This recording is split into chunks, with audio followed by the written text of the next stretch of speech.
Peter B. Collins. It's Peter B. Collins, news and comment for Tuesday, November 14th, 2017. More and more Republicans are rejecting Roy Moore, the Senate candidate, Bible thumper, and guy who used to like to date teenagers, from replacing Jeff Sessions in the United States Senate. And in a game of musical chairs, some Trumpers are suggesting that Jeff Sessions ought to go back to the Senate from Alabama. It is quite a mess. And yesterday, the latest accuser came forward, enabled by Gloria Allred, the lawyer from Los Angeles. And I know Gloria a little bit. We had drinks one time at a radio convention. She used to do weekend talk shows in Los Angeles. And she is a very ambitious woman. But I think that she has represented her clients very well, particularly those who have been sexually abused. And the latest complainant is Beverly Nelson, who says that Roy Moore in the 1970s, when she was a teenager, sexually assaulted her in a locked automobile.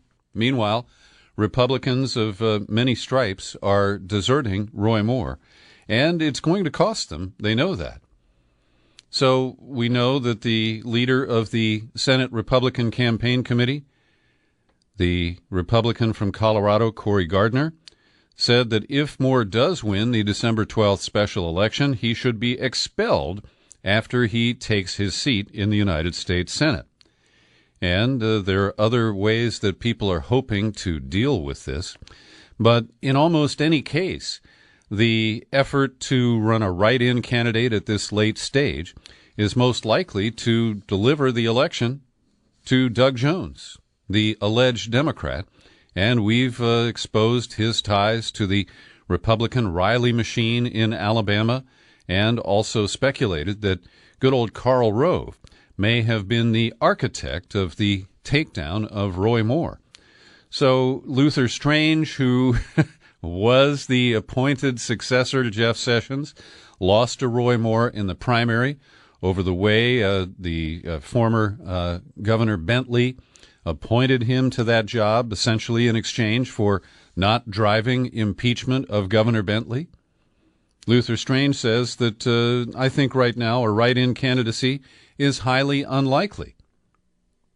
But even as Jeff Sessions was taking bullets for Donald Trump at the House Judiciary Committee hearing today, and we'll detail that for you next, the Trump White House has floated the idea that Jeff Sessions should run a write-in candidacy, and if he gets elected, he would vacate the Attorney General's post, which is something that Trump would like to see.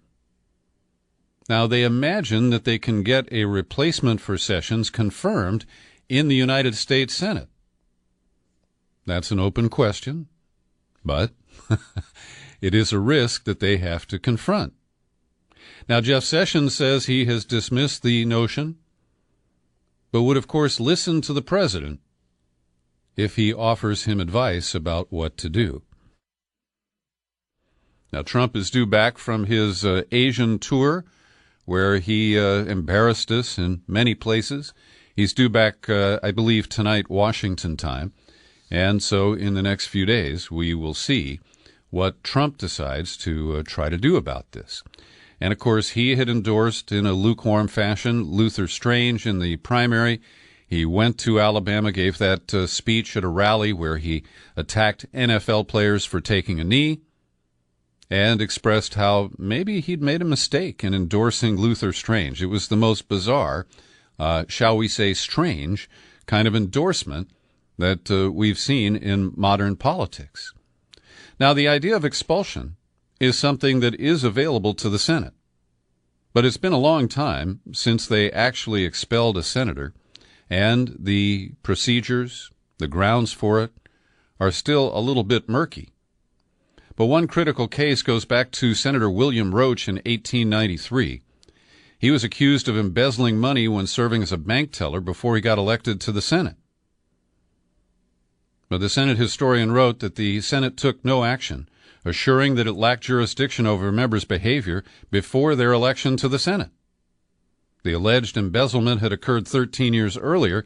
Now, these alleged sexual harassment, sexual assault cases against minors took place 35, 40 years ago. So there is no clear path forward here, but the what is really at risk is the Republican dream of passing tax cuts for the rich that are not necessary for the economy and that would harm a lot of people. As these tax bills are currently written, the biggest beneficiary might be Apple Computer, but it wouldn't be me here in California because my mortgage interest deduction will either be completely zeroed out or capped at some level. My ability to deduct the state income tax, which is around 11% for top payers here in California, would be reduced or eliminated. And there are many other moves that are really questionable. And there are some Republicans who are saying, wait a minute, I could lose my seat in the House next year if this is the tax bill that we pass. I caught part of the Jeff Sessions testimony before the House Judiciary Committee early this morning, California time, and he was squirming there in the hot seat. He was bobbing and weaving and dancing around a lot of trick questions that were put to him. And there are a couple of different categories. Let's start with the perjury issue first, because Jeff Sessions has been caught lying to the United States Senate. Al Franken cornered him, others, about his misleading statements about contacts with Russians, his knowledge of any contacts between Trump campaign people and Russia. And he used a highly selective kind of recall today where he could remember the things that served him well, but not those that make him out to be a liar. So, for example, he remembered that he was at that March meeting in 2016 where Papadopoulos told everybody, I can put us in touch with Russia, I can get a meeting with Trump. And he says, well, I had no recollection of this meeting until I saw the news reports, and now I remember because it favors me. But there's a lot that he couldn't remember. He was channeling his Republican predecessor, Alberto Gonzales, who said, I don't know, I can't recall, I don't remember, 197 times or something like that in a single session before a Senate committee. And a congressman named Jeffries, I think he's from New York, Hakeem Jeffries, really cornered Sessions by quoting his own words back to him, language that Sessions had used during the Bill Clinton impeachment imbroglio. And Jeffries says, you stated that you refuse to hold a president accountable to a different standard than a young police officer who you prosecuted. Let me be clear. The Attorney General of the United States of America should not be held to a different standard than the young police officer whose life you ruined by prosecuting him for perjury. Sessions said that was an unfair question. Mr. Jeffries, nobody, not you or anyone else should be prosecuted. Not me accused of perjury for answering the question the way I did in this hearing. I've always tried to answer the questions fairly and accurately. Then comes the issue of renewal of the FISA Amendments Act. And I will never forget that Barack Obama, the candidate, opposed it, and Barack Obama got the nomination, and he voted for it. And it expires at the end of this year. Sessions has advocated a full renewal with no amendments, and they want to make it permanent. No sunset clause there. And to his credit, Jim Sensenbrenner, Republican from Wisconsin, pressed Sessions to support his bill, the Liberty Act, and to protect our Fourth Amendment rights. And he was joined by a couple of other Republicans who also grilled Sessions about the issue of domestic surveillance. And John Conyers was there, too. He was questioning Sessions, and I have to say I've known Conyers for many years, and I appreciate his politics. He's really showing his age. He managed to get through the written questions he was trying to read, but it was quite laborious. Anyway, he was pressing Sessions on whether the threat to investigate Hillary Clinton and the Clinton Foundation came as a direct result of the president's public comments, where he commented and also tweeted repeatedly that he wanted the Justice Department and the FBI to take action, and this is clearly a political motivation on Trump's part. Now, this puts me in a difficult position because I object to partisan witch hunts. I object to the president pressuring the Justice Department to take action against his former political opponent. And at the same time, I think the Clinton Foundation screams for investigation. And the issue that's advanced is the Uranium One issue. And I don't think that Hillary had any direct role in that can be, considered criminal. But I think it was criminal that Bill Clinton, shortly after the Uranium One deal was approved, went to Moscow and gave a speech for which he was compensated $500,000. And allegedly, millions of dollars later flowed into the Clinton Foundation from parties that benefited from the Uranium One deal. So I do believe this deserves investigation. The idea of a special counsel has been tossed around, and yesterday the Justice Department sent a letter to Capitol Hill saying that it is considering the idea of a special counsel to investigate these issues. Now, this is fraught with the recusal of Jeff Sessions from all issues related to the election, and he really dodged that question at the judiciary hearing today. And I have not been able to review his entire testimony there, but at the conclusion of the hearings, the Guardian reported that Sessions had said, and we don't know if this is conclusive, that so far there is not enough basis to appoint a special counsel to investigate Clinton. He also appeared to push back on Trump's repeated insistence that the FBI should focus on investigating Clinton. Quote, "The Department of Justice can never be used to retaliate politically against opponents. That would be wrong." Now, he knows how to say those words. I just don't believe them. And when pressed, he said, "The president speaks his mind. He is bold and direct about what he says. We do our duty every day based on the facts." And that appointing a separate special counsel to investigate Clinton would require, quote, "a factual basis." So this is where he's dancing. It's not really clear what his final decision is. And it kind of reminds me of that game show, Who Wants to Be a Millionaire, where, they drag it all out and say, "Is that your final answer? Is that your final answer?" But it is fair to say that since Watergate, which I covered as a young cub talk show host in Chicago, we have seen presidents really keep a hands-off approach, more or less, to the Justice Department. And here Trump was talking before he left for China about how he believes he should be able to tell the FBI and the Justice Department to investigate his political enemies, but that he can't, that he's been told that he shouldn't.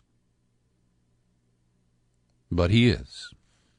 And we are seeing all of this play out before our very eyes. And the sexual harassment that is bringing down the candidacy of Roy Moore, the Harvey Weinstein scandal, the Me Too, has led California Congresswoman Jackie Speer to disclose at a hearing today about workplace sexual harassment on Capitol Hill. Without naming the individual, she said there are two members of Congress, a Republican and a Democrat, right now who have been subject to review or not been subject to review, that have engaged in sexual harassment. Now, that is a little vague, and Speer told reporters, "I'm really not at liberty to talk about the cases because they're on non-disclosure agreements." But she wants to change the process and protect the victims who come forward complaining about an elected member behaving inappropriately. And I do support her on that issue. Jackie Speer, I don't support so much on the Trump-Russia narrative and the Russiagate investigation. But I have to concede that yesterday we learned about an exchange of messages mostly initiated by Julian Assange, to Don Trump Jr. during the campaign last year. And I want to be frank and direct that this is what I see as the first evidence of some sort of inappropriate collusion related to the campaign. Now, there is no evidence that this collusion involves Russia, but the New York Times jumps right to that conclusion because they now equate WikiLeaks with Russia. And again, we have zero evidence in public that Russia, A, hacked the DNC, or B, gave purloined materials to WikiLeaks. But Julian Assange's credibility is further shredded as these emails are published, and Don Jr. said he published them after they were leaked by one of the House Intel committees. And what we learn is that in these messages, the most damaging is that Assange sent a link to, it's a kind of short link to WikiLeaks so that people could inspect the various Hillary Clinton emails that were posted there. He sent that to Don Jr., asking him to publicize it. And in less than an hour, Don Trump Sr. tweeted a message that included that link. So this indicates that there were back-channel communications between WikiLeaks and the Trump campaign, and that Trump himself was willing to get involved to the extent of sending out messages that were proffered by Julian Assange. And this is, it's distressing, I have to say. I have never elevated Julian Assange to any particular pedestal, but I did think he was committed to a general form of neutrality at WikiLeaks. Now, there's no question that he has it in for Hillary Clinton, who's had it in for Julian Assange. But I am disappointed to see this because even though the messages, and I've reviewed them carefully, the messages indicate that at one point Assange was kind of trolling Don Jr., saying, hey, why don't you give us some of your dad's tax returns? It'll be good for you to get it out there from us instead of the New York Times, and it will make WikiLeaks seem more even-handed. Now, that's a damaging implication. And the promoters of the Trump-Russia narrative are going to take it to the bank. Here's Mark Warner, top Democrat, Senate Intel Committee. He said the WikiLeaks messages, if real, are one more example of Russian agents, in this case WikiLeaks, reaching out to senior officials in the Trump organization or Trump campaign. Again, there is no public evidence available that supports that WikiLeaks was connected to the Russians or operating as a Russian agent. But that doesn't stop Mark Warner. And to be fair, Mark Warner has seen the intelligence reports that are not available to me. I'm still very suspicious. And I remain skeptical of the central issue, the claim that Russia hacked the servers at the DNC. I await real evidence to prove that. Here's one of the messages from Assange to Don Jr. Hey, Don, and this is, I believe, on Election Day. He says, hey, Don, if your father loses, we think it is much more interesting if he does not concede and spends time challenging the media and other types of rigging that occurred, as he has implied he might do. He is also much more likely to keep his base alive and energized this way, and if he's going to start a new network, showing how corrupt the old ones are is helpful. Now, some of this, I believe, is Julian Assange trying to seduce or manipulate Don Jr. But the idea, number one, that as of Election Day, Assange was pretty convinced that Trump was not going to be the winner, I think is interesting. And the idea that he's giving advice on how Trump should manage a loss and position himself for a future endeavor running a Breitbart-type media outlet, well, it's highly inappropriate if you are purporting to be a journalism-based enterprise like WikiLeaks. Now, here's another story that bothers me, published at BuzzFeed today. The bylines include Jason Leopold, Anthony Cormier, and Jessica Garrison. The headline reads, Secret Finding, 60 Russian Payments, quote, to finance election campaign of 2016. Now, this is based entirely on leaks attributed to the FBI. And it appears that Fancy Bear was spreading party cash around to 60 different embassies. The total amount, $360,000. That's $380,000, excuse me. That's not a lot of money. But because on the wire transfers, the memo read, to finance election campaign of 2016, BuzzFeed is seizing on this, and in a highly speculative manner, as I said, driven by FBI leaks, they are suggesting that this money was to be used somehow related to our election. But it doesn't say what country, and the article itself concedes that 7 nations had federal elections during the span when the funds were sent, including Russia's Duma, the lower house of parliament, September 18th of 2016. Russian embassies and diplomatic compounds opened polling stations for voters living abroad. Now, instead of speculating that this money, $30,000 per embassy, $30,000 in Washington, I mean, even if they shopped at Trader Joe's, they could only get a few bags of popcorn and some sodas. And it more conceivably could have been money to pay overtime or other staff expenses for people to man the polling stations. So even when there is a possible explanation right before our eyes, because it's Russia and because these money transfers were discovered by somebody at Chase Bank, and the FBI has leaked this to BuzzFeed, this is more fodder, which I find highly misleading and troubling to see my friend Jason Leopold involved in it. Every day I like to pause for a minute and thank the people who support my work here at the PBC podcast with your subscriptions. And I keep a list of the recent payments that arrived at PayPal, and that's how I come up with these names. And if you never hear your name, you might have an annual subscription and you only get mentioned once when it renews.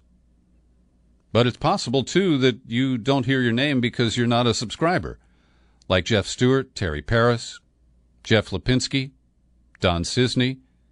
They all kick in $5 or $10 a month to help me keep this little operation going, and I'd like you to join them. I've lost some subscribers recently. Apparently they don't like my opinions, my skepticism about Russiagate, and that's fine. It's their right, and I'm just going to keep on telling it the way I see it. And if you value that, I encourage you to stop by peterbcollins.com, click on the menu button. When you pull it down, you click on Become a Subscriber. It takes you to the sign-up page. That's where the bonus books are depicted for people who want to take out a new annual subscription and give me a mailing address in the continental U.S. And if you'd like to correspond with me or send in a one-time contribution by check, money order, cash, no rubles, please, my post office box is Box 150-660, San Rafael, California, zip code 94915. That's Box 150660, San Rafael, California, 94915. Appreciate all your support. Now, before I dive into this new report that came from Freedom House that describes how in 30 nations around the world the government is using social media and other efforts to manipulate their population, to drive agendas, to counter critics, I want to reveal to you what Freedom House is. It was started after World War II, and Eleanor Roosevelt was one of the founding board members along with Wendell Willkie.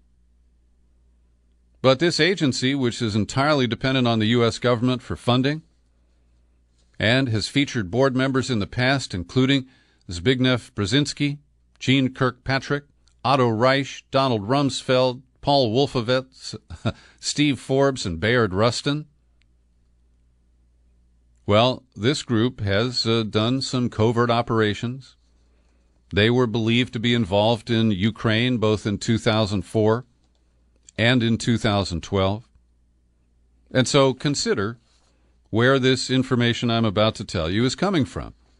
So Freedom House just did a survey, and they say that the governments of 30 countries are using opinion shapers to meddle in elections, advance anti-democratic agendas, and repress their citizens. Quote, manipulation and disinformation tactics played an important role in elections in at least 17 other countries over the past year, damaging citizens' ability to choose their leaders based on factual news and authentic debate. Although some governments sought to support their interests and expand their influence abroad, as with Russia's disinformation campaigns in the United States and Europe, in most cases they used these methods inside their own borders to maintain their hold on power. Now, I haven't read their report called Freedom on the Net. I have read one news article about it. But I suspect if I dive into that report, there won't be any information about how the Clinton campaign had an army of trolls reporting to David Brock to manage social media posts about their candidate, both during the primary and the general election, or how the Trump campaign, we don't know about their army of trolls. They were focused more on using automated bots on Twitter, it appears. Nonetheless, the campaign spent $85 million sending dark messages that were darkly targeted to people likely to vote for Trump. And so as Freedom House indicts the governments in 30 other nations, they turn a blind eye to what goes on in the U.S. and just rehash the consensus propaganda. You've heard about Kaspersky Labs, based in Moscow, the cybersecurity company. They maintain they don't work for the Kremlin, but their software was, rejected and banned by the U.S. intelligence community after some breaches attributed to it over the summer. And now, Kaspersky has launched Polis, spelled P-O-L-Y-S, an online voting platform built using the same blockchain technology that underpins Bitcoin. It allows anyone to conduct secure, anonymous, and scalable online voting with results that cannot be altered by participants or organizers. Can we get us some of that here in the United States? Replace the optical scanners that can be gamed, as I suspect happened in Detroit and cost Hillary Clinton the state of Michigan? Would it be getting rid of the touchscreen machines that can be hacked by anybody with a key that's as sophisticated as a minibar key? No, because due to the fallout related to Kaspersky's malware protection systems, they have decided not to market this in the United States. Now, I'm not sure it would have gotten very far, but still, I'd like to see some of that over here. I've linked to a great piece published at The Week. That's a magazine that purports to be neutral and does a summary of the week's news. I have a lot of friends who read that. And I want to commend Matthew Walther, who wrote this piece simply entitled, "The TSA is a Pathetic Failure," referring to the security teams at our airports. He notes that in a recent test in which undercover agents attempted to smuggle guns, knives, bombs, and goodness knows what other contraband into the secure areas of various airports, the agency failed 80% of the time. Now, this is a massive improvement because last time we were told it was a 95% failure rate. But Walther accurately says the TSA is a relic of the immediate post-9/11 period. He says that it's as useful as the color code that was disbanded about 10 years ago. Remember that? We were on orange alerts.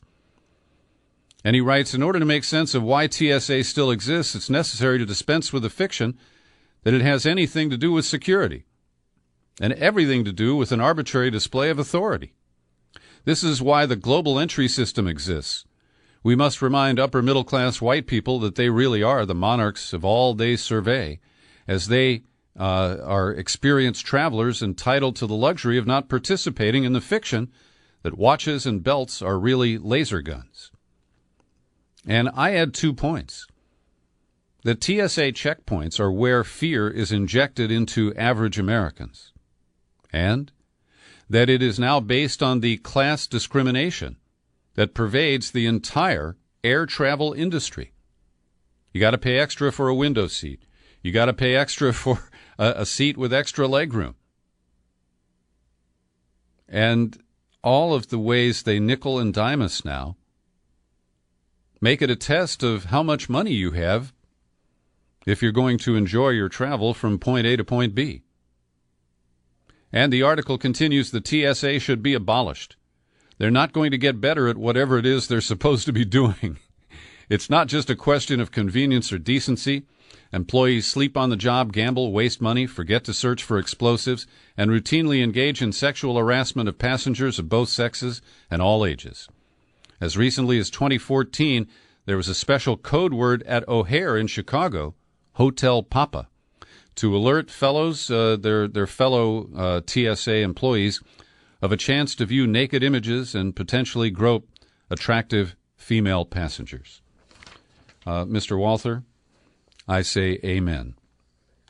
Couple of quick items here. The Netanyahus, Bibi and Sarah.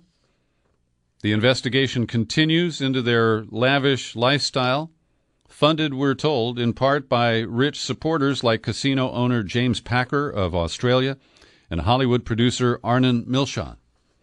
And a witness named Hottest Klein, an assistant to both of those rich guys, has given testimony describing how the Netanyahus would routinely call, demanding cigars, champagne, and even that the bill be paid for a building inspector.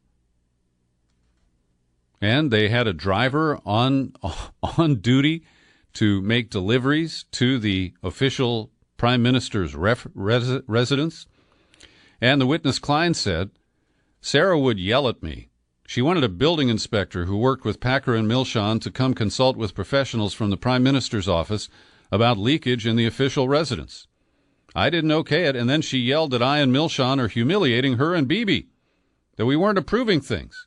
Bibi himself called and said it wasn't right. They need to understand that what she's going through with the media, persecution they call it, I guess it requires massive doses of fine champagne to cope with it all. At Public Citizen, they've done the analysis. The biggest beneficiary of the current tax plans floated in the House and Senate would be Apple Computer, would get a $47 billion break if it brought home all of its profits stashed overseas. 6 Democratic senators demanding that the Commerce Department's Inspector General take a look at Secretary Wilbur Ross. Did he lie to Congress? Did he actually divest of entities he promised to?